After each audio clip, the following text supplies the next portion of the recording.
ايه يا سيدي؟ بيقولوا خلاص انك تعبت من الثانويه العامه. انا معاك ان هي سنه صعبه وان هي سنه تقيله، انا معاك وعارف ان انت دايما دلوقتي هتيجي تقول لي محدش بيحس بيا ولا حد حاسس باللي انا فيه. انا معاك يا سيدي وعارف فعلا ان انا ولا اي حد نقدر نحس بالضغط فعلا اللي فوق دماغك.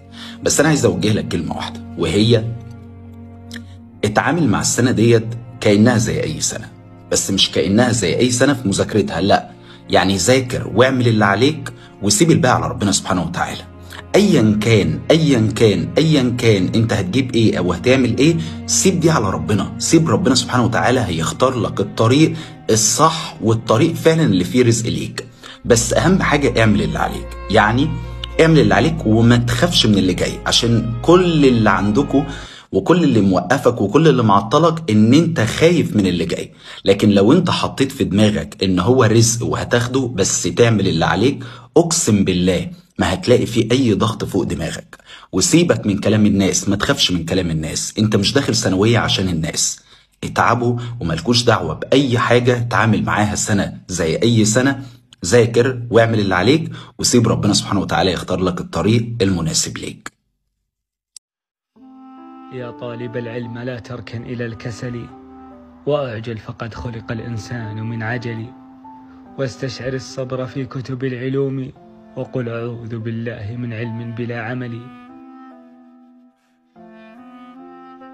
انت دلوقتي في ثانويه عامه، طالب الثانويه العامه اول حاجه بيضحي بيها عشان مواعيد الدروس ومواعيد نومه مواعيد الصلاه في جماعه. يا ابني ليه؟ يا ابني ما تبدا مع ربنا. يا ابني اللي عايز تدخل في طريق الهدايه ابدا بالقران، ابدا مع اهل العلم، ما تبدا صح. اسم الاول بيعلمك تبدا صح ازاي، واسم الاخر بيعلمك تنتهي صح ازاي. لكل منكم هدف في الحياة يطمح إلى تحقيقه، واجتهادكم كفيل بأن يحول الحلم من خيال إلى واقع.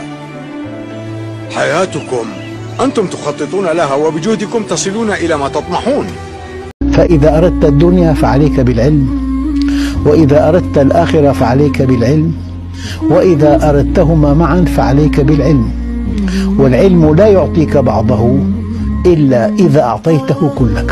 وغدا سيجري دمع عينك فرحة، وترى السحائب بالأماني أمطرت، وترى ظروف الأمس صارت بلسما، وهي التي أعيتك حين تعسرت، وتقول سبحان الذي رفع البلاء من بعد أن فقد الرجاء تيسرت.